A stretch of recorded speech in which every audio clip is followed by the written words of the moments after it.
Hello and welcome to my channel. My name is Katie and I am so happy to be here with you today, whether you are brand new to the show or a returning listener.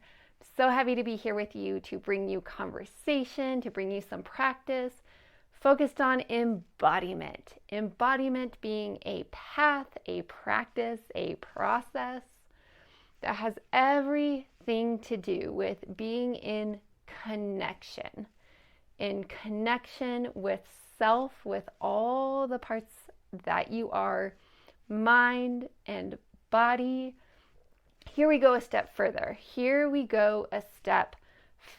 To remember ourselves, yes, as the whole sovereign individuals that we are, experiencing, being in all the power, the joy, also the challenge, the struggle that is here within our own individual selves, yes.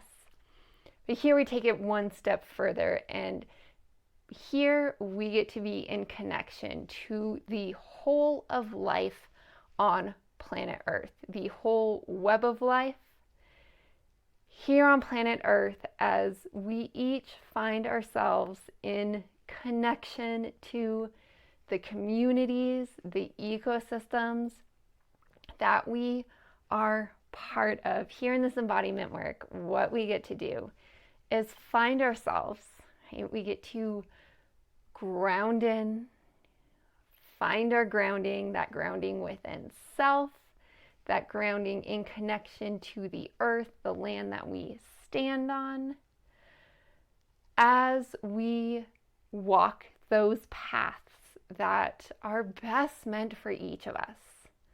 Those paths showing up in the unique challenges that come to each of us, the joys that come to us, the relationships, the careers, the way we are in service to the world, right? This whole playground that is our own individual sovereign experience here on planet Earth. And as we do this beautiful, most important work that is remembering and knowing ourselves in connection to that which expands so far beyond our own individual self. This is this embodied earth activism, or this earth embodiment work that I'm speaking to, the way we get to be in service out in the world, because as we all know, this world needs a lot of help. This world needs a lot of help right now. And just feeling into self, we get to weave in a little bit of practice here. Feeling into self. When I speak these words, the earth or our world needs a lot of help right now. Where does your attention go? The world needs your help right now. Where does your attention go? There's a long list of places that your attention could go. And here in this embodied activism space, what we are here to do is to show up for the spaces that we are called. We are not here to push each other into the spaces that we think others should be in. We are certainly not here to shame others that don't show up in the battles that we are each fighting. We are here on an embodied path, which is first and foremost an inward path, a path of learning to listen within. As we tune into the world outside of self. And as we tune into self, what we get to do is be skillful to show up powerfully in this world so that we can actually make an impact, so that we can actually create change in a world that is changing. Right? We live in these wild times right now where our world as a collective is going through big changes. And to be fully, brutally honest, much of that change right now is terrible. And we all know this, and I don't need to go into it.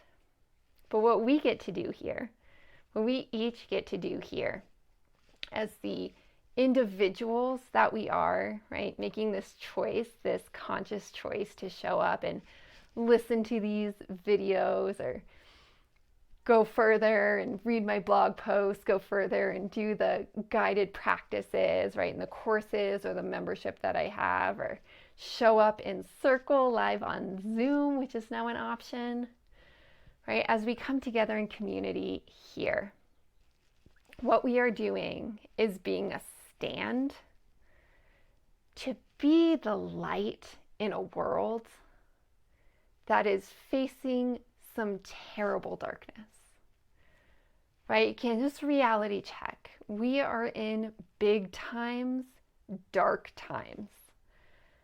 There are powerful forces in our world that are making terrible choices to inflict harm on one another, to inflict harm on fellow humans, to inflict harm on ecosystems. And if you're here listening to me, then I know you are someone who recognizes this. And you may be someone, like I think most of us, that are pulled down by it, that are anxious, overwhelmed, that are distraught, that maybe find yourself paralyzed. Like, what do I do? What do I do in a world where there is such terrible, terrible action being taken? What do I do? Here, we don't have all the answers, but we are figuring it out. And here we are showing up to do what we are able, recognizing that it matters. And recognizing that when we come together in community with numbers, that it really matters. It's a both and, right? It's you as the individual self that you are showing up in this world. What you do moment to moment matters. Amplifying that when we come together in community, the ripple effect, the amplification, right? When we show up in community, to be a light in this world. And I use the word activism sometimes, right? And every time I use the word activism, I'm like, should I be using this word? Because I know that activism is a charged word. And I know that people use it in a very specific way. And here we honor that, right? We get to show up as activists in the world when we are deeply feeling that action oriented. Yes, I am in action. I am hard at work, working through the problems facing our world.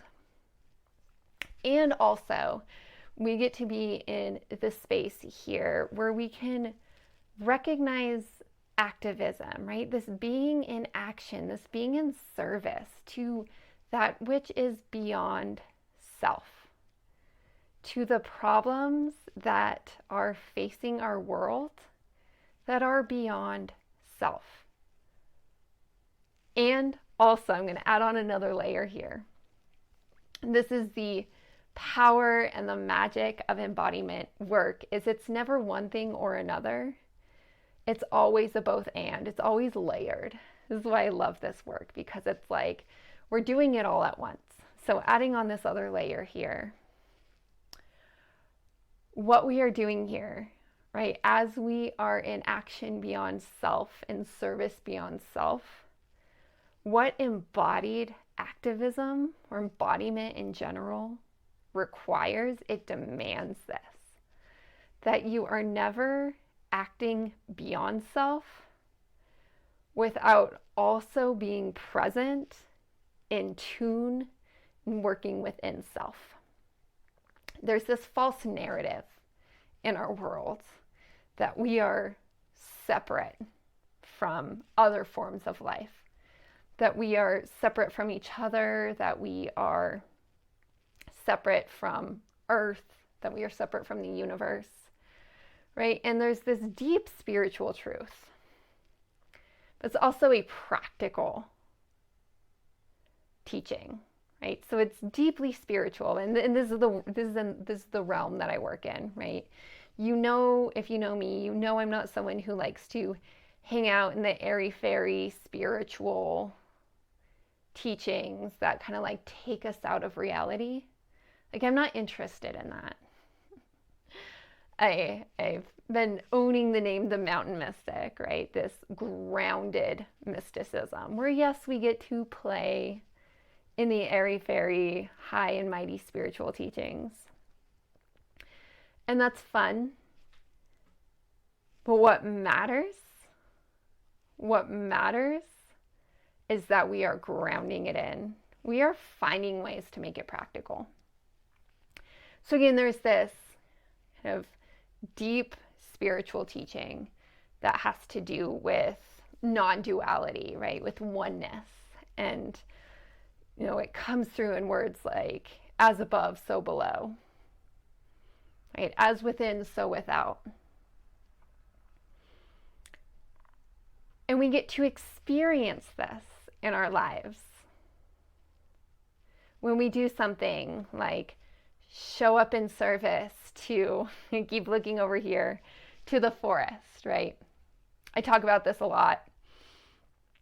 There are offerings where you can help support me in this journey. I'm involved in a reforestation effort of my home mountains. The forest burned down when I was in kindergarten. It took the whole Front Range, took part of the town. Another fire came through when I was in high school.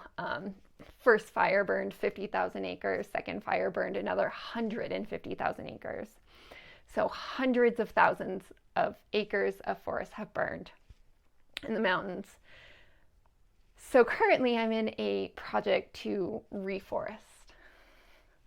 And if you see me, I keep looking over here because where that project has taken me is there are now literally hundreds of saplings right here. Here's one guy. I'll show you guys because they're adorable. I have hundreds of these in my house now to reforest. And where this is going, it gets so giggly whenever I talk about them because they make me so happy.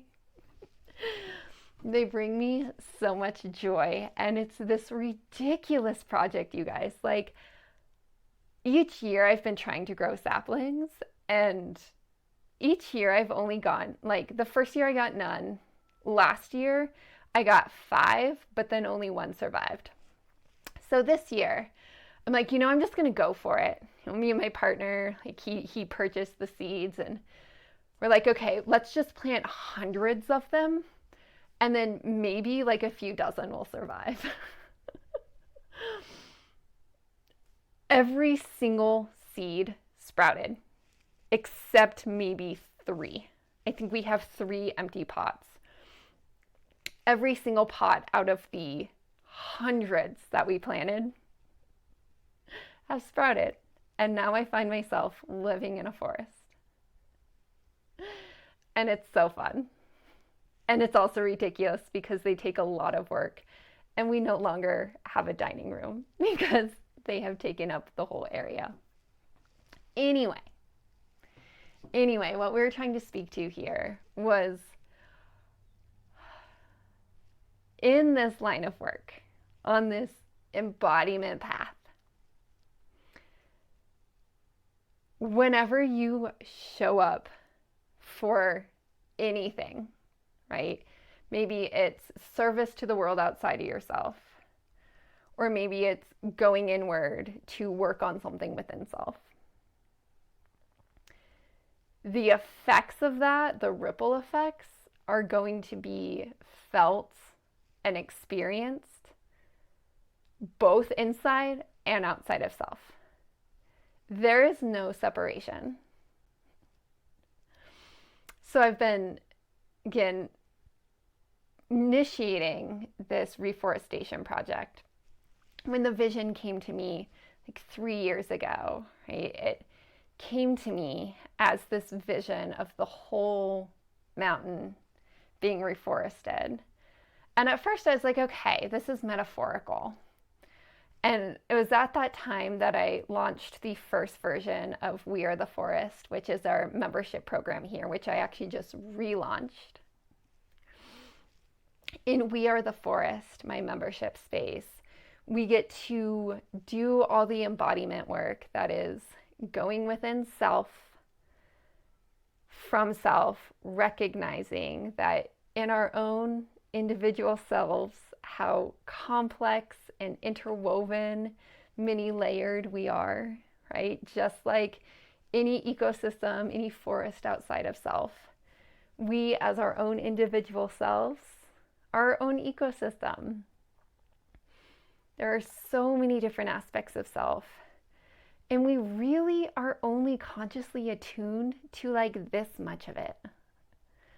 But if you're someone like me who has spent years in embodiment work, you know that the more you go inward, it's like, oh my gosh, the more there is actually here, just inside of self. Me closing my eyes, having an internal experience, I could keep myself busy here for lifetimes. But that's not what we are here to do. We are here to connect to the whole web of life. I say this, and I'm going to share this visual that I get, is it's like this web of life, is making up myself, right? And there's all these connections, all these interweavings. And then where my body ends, this web of life doesn't end. It just keeps connecting outward, right? Like it's this whole vast, complex web where these threads, representing connections between different life forms. So maybe that's cell to cell internally. Maybe that's organ to organ internally. Maybe that's head to heart internally. Maybe that's head to heart to gut internally, right? All these different sort of subsystems we could speak to that are connected. But where our body ends, these systems don't end. This web doesn't end. It just keeps connecting outward. So yes, our own individual selves are one node in the whole web of life. But it's not that simple, because our own individual selves are made up of so many different subsystems. Is this making sense? You guys getting the visual? I'm calling in on a little bit. If you watch my videos, you know this about me, that I'm a bioengineer originally, and I like to call in my systems biology and my systems engineering brain, and I like to weave it together with my priestessing self. Feeling into that, right? Feeling into this interconnected web of life. Feeling into your own sovereign self. All the different life forms that make you, you. In any one individual cell, all the different life forms that take place inside that cell. And the mitochondria, the microtubules. I'm going to go back into my brain and remember my cell biology. All the different biochemicals that make up that cell. But that cell is permeable, and all those biochemicals move in communication to the whole that you are. Right? So that individual cell is connected to other cells.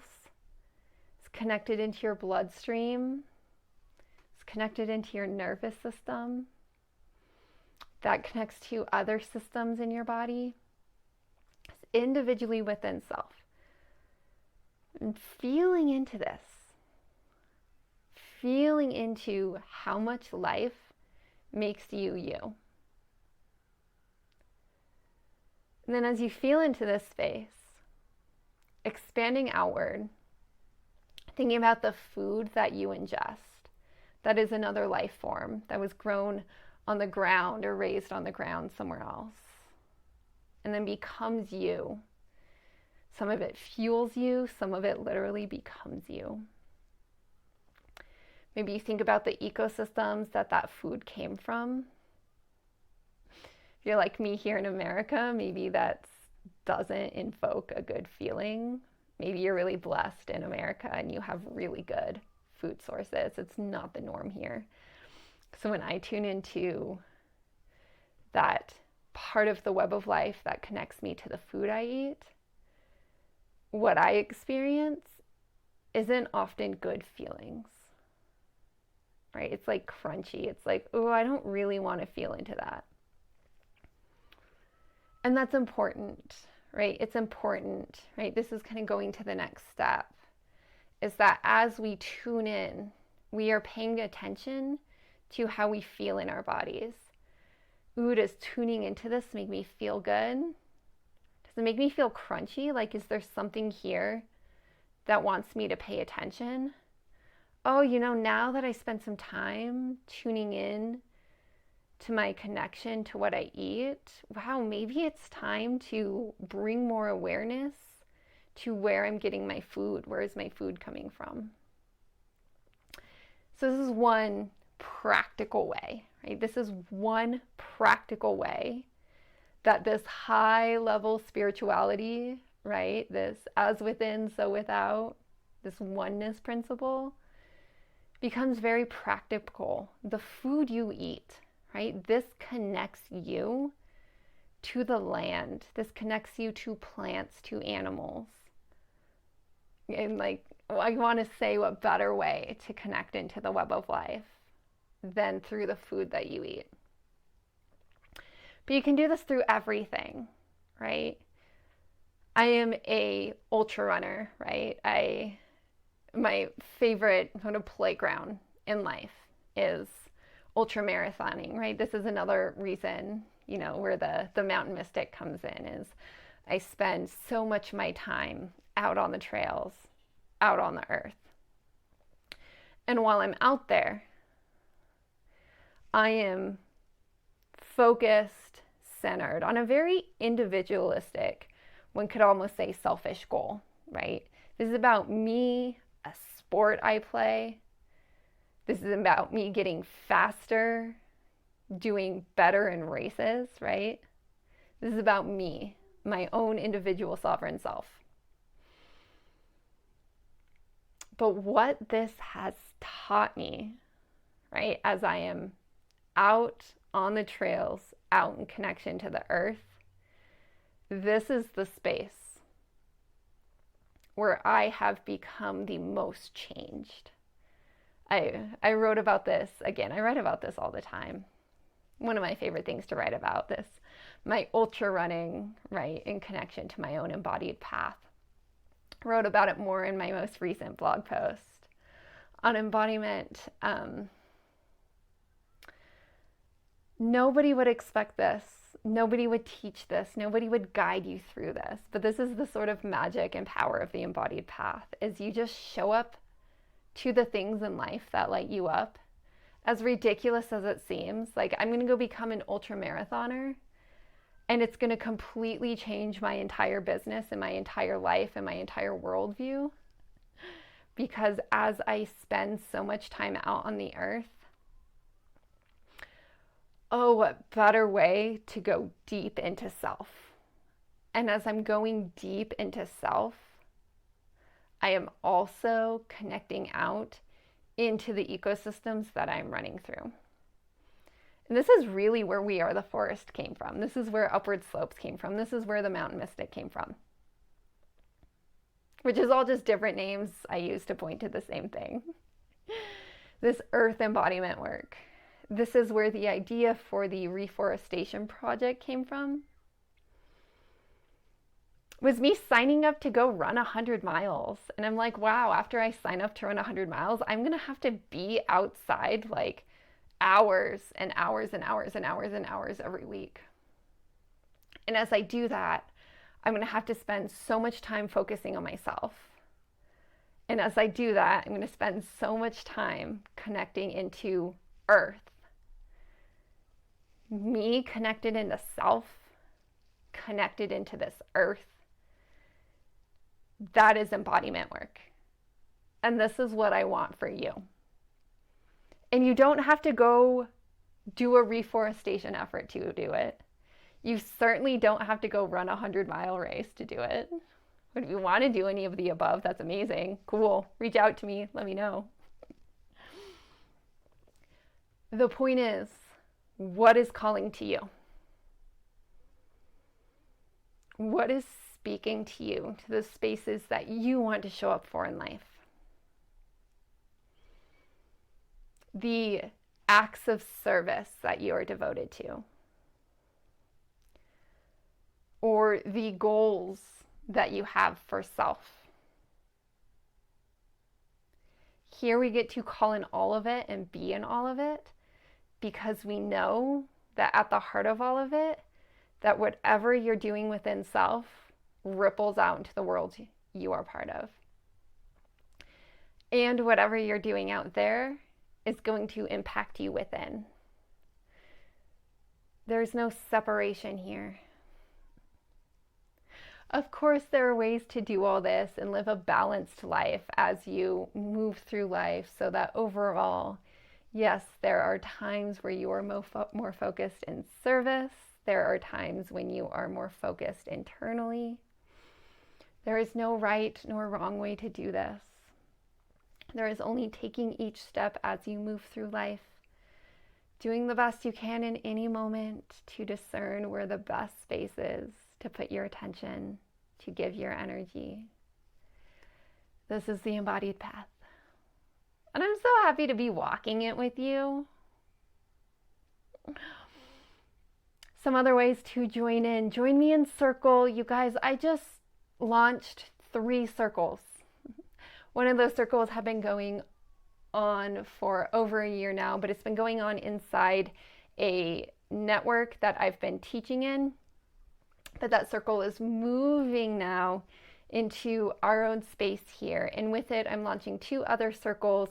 The idea with the 3 circles is that we can kind of have a range of focus in our embodiment work. So we can have 1 circle, priestesses of a new earth, where we can be in the most mystical, magical, sort of spiritual realm, but still be grounding it in. Then on the other end of the spectrum, we can be really focused on that practical, grounded action. And then the 3rd circle, kind of this middle ground where we get to hold the both and so strongly. This, yes, let us play in the energetic. Let us be in meditation. And let's really focus that into how this matters in life. So again, a kind of full spectrum. So we get to play in the mystical, magical, spiritual, energetic, and ground it in. Really ground it in. We get to do it all here. Isn't that amazing? I've got courses. I've been going through this project that is kind of pulling in all of my courses. Got a little bit out of hand that I started creating all these courses and then didn't actually completely finish them and market them, because I can't really stand the marketing part.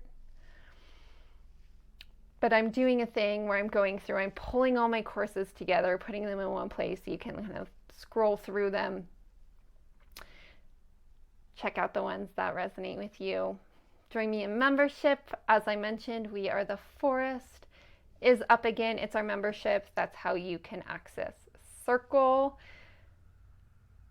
Yeah, I'm making it super available. You can join for as low as $5 a month. Go check it out. Pick an option that works for you, how much you can pay every month. Join me in Circle. Do these practices. That's what matters most to me. Okay. There's more. Check out the notes. Make sure you're subscribed to the Mountain Mystic newsletter so that you're getting all the updates on all the offerings. Thanks so much for hanging out with me. I look forward to catching you in whatever the next space is that we find ourselves in.